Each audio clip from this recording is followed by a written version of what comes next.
Welcome back, everyone. Today is the 10th of May, 2024. Thank you for joining us, DallasSportsTalkRadio.com.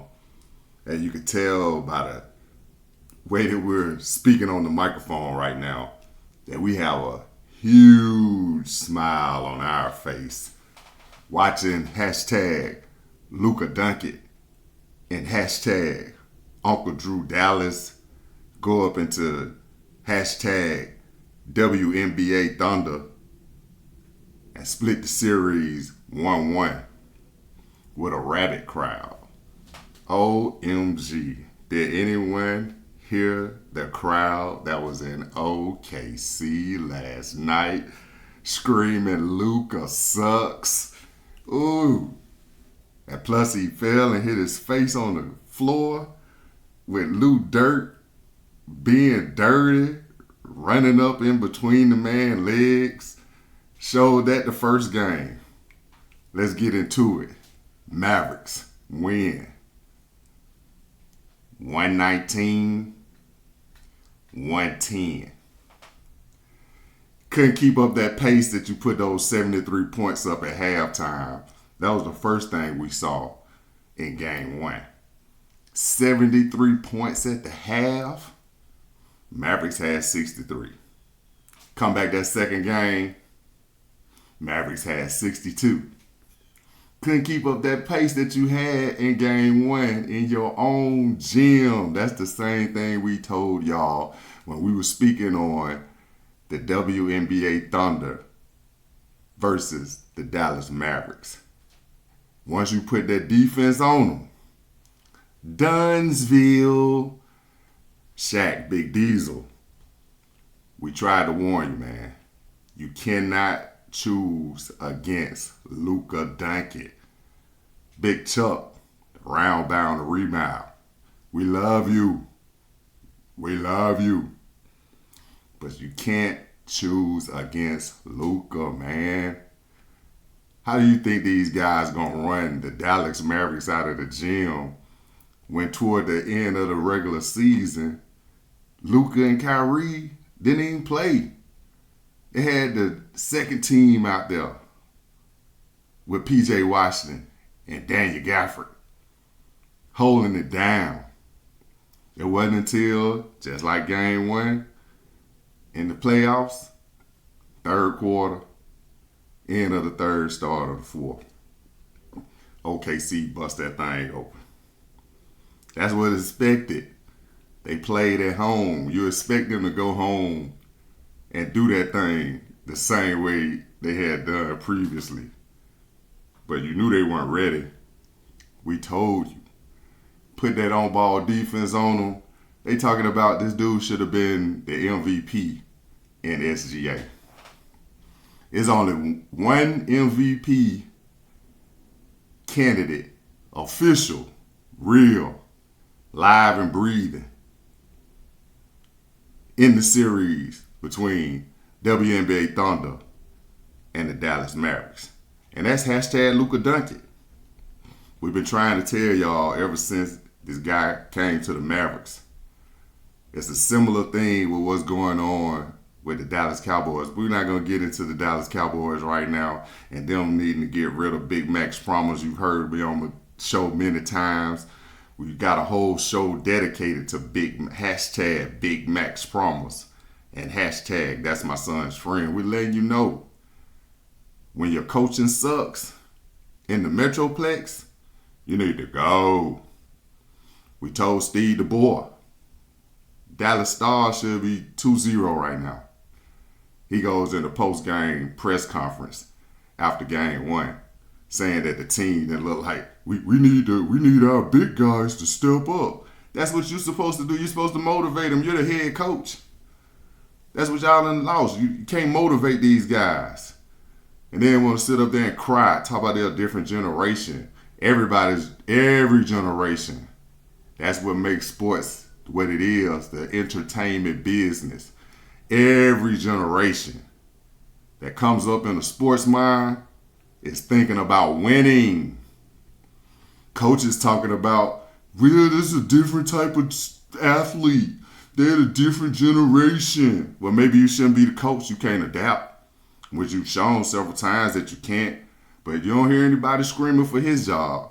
You hear everybody screaming for head coach of the Dallas Mavericks, Jason Kidd's job. Why is that? Why is that? Ask those radio stations in the Metroplex why they always screaming for Jason Kidd's head. Because he doesn't do it the way they think it should be done. Obviously, y'all don't know what y'all talking about. That's why he doesn't do it that way. Why listen to people that don't know what they talking about when it comes to sports? You know, you sit up there with your script and your talking points and your event suites and all the little things that y'all do as a network. Man, go to the games. Live with the fans. Understand what it feels like to walk all the way from Randall Mill Road to AT&T Stadium because that's the only available parking. Like we said, we don't complain about it. That's why we've been doing it every home game since 2012. Check the receipts. We got ticket stubs on our website, DallasSportsTalkRadio.com, to let you know we spent the money. And we still going to spend the money because we love the product. But we also love the win. And we want to get bang for our buck. That's why you give head coach of the Dallas Mavericks, Jason Kidd, an extension after they beat the super team that everybody picked to win the NBA Championship 2024. LA Clippers. We rolling with the Clippers. Man, Clippers still my team. They got James Harden, former MVP. They got Russell Westbrook, former MVP. They got champion Kawhi Leonard. He chose to come here. They built this team around him. And they got PG-13. Only thing they had really was Ty Lue. You hate to see Ty Lue get beat like that. That's why you should just walk away from the Clippers and go on team up with J. Kidd, man. Run a tandem. Beat down. You teach them defense. J. Kidd teach them offense. Then 1 year you switch. You teach them offense, J. Kidd teach them defense. And just keep beating these bombs in the West with Luka and Kyrie till Kyrie can't play anymore. Then you got P.J. Washington. Don't you think P.J. Washington wants to win a title in Dallas? You don't hear any of the networks speaking on the Metroplex child. A product of the Metroplex. Can't get any love. None. Why can't P.J. Washington get the same kind of love that Caitlin Clark received when she came down here for a preseason where she got beat by Rika Abumawale? Why P.J. Washington can't get that same type of love, that same type of press? Why Greg be up there and come down here like, hey, you know, Mark, it's pretty cool that you got a hometown favorite. Hey, we're feeling a lot of excitement over here at the College Park in UT Arlington because of Caitlin. Why do they sit up there and say, you know what, you got a hometown kid in the playoffs, man? That's pretty cool. Right here, right out of Frisco in the playoffs. And when Cody Bradford made it to the World Series with the Rangers, they threw a parade for him in Alito. How many games did he pitch? How many games did he help win? One, maybe pitched, 3 innings in that game? But here we got Dallas Mavericks. P.J. Washington Jr.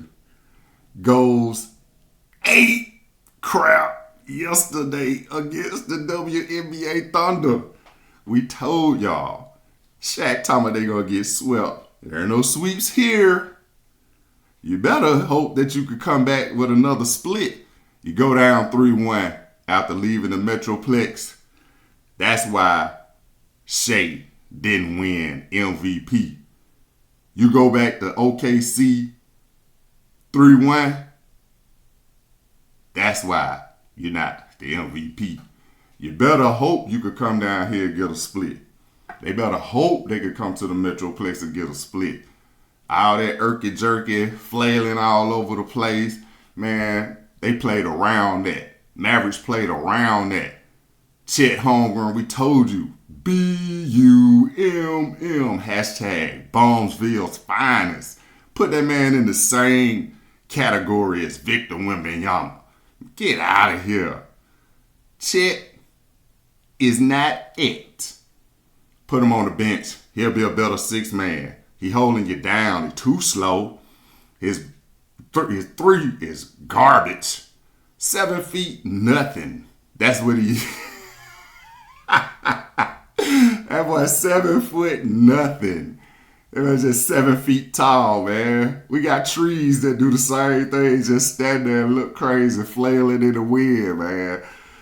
The boy had one block, one putback, one to flex, do the double arm pose. Man, win 2 games at home. That's where you flex. Win 2 games at home. That first one was the championship. That's what it felt like. You got the coach of the year over there looking dumbfounded, man. Like, oh man, they're playing defense. Exactly. Shut them bombs down. They still got that playground basketball mentality. That's the same type of crap they do on the basketball court at the rec league. Dribble, herky-jerky. Man, I can shake you with my handles, but you can't score. You can't score. You can't win. Where they gonna get it, man? Cut your hair, because maybe your braids too tight. Can't think. Cut your hair, man. Maybe your braids too tight. Then stop getting your hair done. Go ahead and cut your hair. Cut like Ice Cube told him back in the day. Cut that crap and get a bald head, man. You still can rock the bandana or the headband with the NBA logo on. You still can rock that. But cut your hair, man. Let the holes close up in your ears, man. Go ahead. Yeah, that's what you got to do if you want to win in basketball. That's what we telling you. Man up. Stop going and listening to these cats that don't know what they're talking about, gassing you up. Listening to a feminine mindset on a man. They talk about the WNBA. The women look masculine. That shows you how confused you are as a network. The women are supposed to have earrings and braids, not the men. When are you going to get it? The whole culture is messed up, and until you fix that, you're not going to have any success. That's what we're telling you at DallasSportsTalkRadio.com. Subscribe, engage, like, connect with us on social media at DallasSportsTA2. And we're going to tell you the real. The Dallas Mavericks in 5. They're going to come back, win these 2, shut down these guys defensively. Let Shea get 30 points and 20 rebounds and 10 assists. Still, Chet Holmgren had, 8 points, 18 points. Man, that's Garbageville. This dude's 7 feet tall. Tallest man on 2 teams. Kyrie Irving almost had the same amount of points as the tallest man on 2 teams, man. Get this dude up out the league with his garbage game. Gas them up. Try to make it seem like he the same category as Victor Wembanyama, man. This dude, Chet Holmgren, is a garbage pole. He like a totem pole out there doing the double arm flex. We'll play you one-on-one, dude. We beat you, get out the league. Get out the league. We'll play you one-on-one. You 7 feet tall. And we got a bum knee. That's how garbage your game is, man. We'll call you out right here at DallasSportsTalkRadio.com. Bring the ball. We'll take it right to the gym, make you pack up, go back to wherever you came from, and work on your game, man. You just like Embiid. Y'all need to come to the hood and get done up, get touched up a couple of times. See what it feels like to hit that asphalt a couple of times. I guarantee you won't get those putback dunks on the street. That's why your game is garbage. You could do it in the league because they sit up there trying to promote the next coming of the NBA. The next coming of the NBA is already there. Dallas Mavericks, hashtag Luka Doncic. You're seeing it. You're witnessing history in Dallas. We've been telling y'all this ever since this guy got here. Can shoot. Something that y'all talking about up there at WNBA Thunder. Shai can't shoot. He can score. He can't shoot. None of them can shoot. They all can score. But that's the thing. You don't score enough to win. You got to be able to shoot sooner or later. You got to be able to be efficient sooner or later.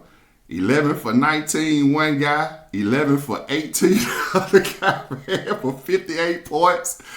And then we were talking about, hey, I don't know if Luka and Kyrie gonna be able to score enough to beat these boys. Luka can score 30 and Kyrie can score 30, but they just 60 points. Where they gonna get the rest of the scoring from? That's because you don't understand team basketball. That's when you the selfish, you were the big man. We watched your whole career come up in Auburn, had to fight, smallest man on the court, to get the most rebounds in history of the game. We got that. But we also watched firsthand how Michael Jordan dismantled your team because everybody was focused on the MVP, Charles Barkley. Focusing on him, the rest of the team choking out. And you wondering why I can't bring these guys along? Because you went there to be the man. So they let you be the man. And when you needed their help, they weren't there. That's the same way OKC is. It's the same team. That's why you chose them, because they look similar to you. A team that got a potential MVP candidate in your eyes. You think his game is evolving. His game isn't evolving. His game isn't different than any other game that came out to Kobe. With that irky jerky, thinking that they crossing you over and standing right in front of you, just moving the ball from side to side. Dude, I'm just going to stand in front of you. You can't get to the rim. Is it? You can't get to the rim. Is it? That's why you stand out there and pose at the 3-point line. Steph Curry brick. Steph Curry brick. Shoot number bricks from the 3-point line. And then stay out there the rest of the game. You got cats in the NBA going 1 for 15. 1 for 15. You telling me you couldn't get in the paint one time in those 15 attempts to try to shoot a layup? Put back dunk? Man, go to the street. Learn how to play put out. When you catch the rebound off a missed shot, you don't come down with the ball. You put it back in and score. That man out the game. Get him out the game. That's what y'all need. Somebody to get you out the game. And that's what we're here for at DallasSportsTalkRadio.com. This is like the sports reality check right here. Because we've been hearing in the Metroplex, listening to the radio stations, shoot down what Jason Kidd has done with a team that's been hindered ever since Mark Cuban took over. Now, here you go, 12 years ago, you talking about Mark Cuban don't know what he's doing. Then he bring in Rick Carlisle. That's another story. You got him crying on TV, Thompson. He sent the league 79 missed calls. Man, y'all ain't even had the ball 79 times. That's what I'm saying. I'm on TV crying, man. I don't want to say this. That's the same crap you were saying when you played with the Boston Celtics. You were a crybaby. We didn't get the calls. That's why you weren't even the sixth man. He was Rick Carlisle was the enforcer to send out there to be dirty because he felt like they weren't getting calls. So if you did McHale wrong, or you did Danny Ainge wrong, or you did Larry Bird wrong, you got Rick Carlisle gonna come out there. I'm gonna take him out the game. I got 6 fouls. We can't afford for Larry to go, but me going, that ain't no problem. The number to call, 888-637-7678. Subscribe, engage, like, DallasSportsTalkRadio.com.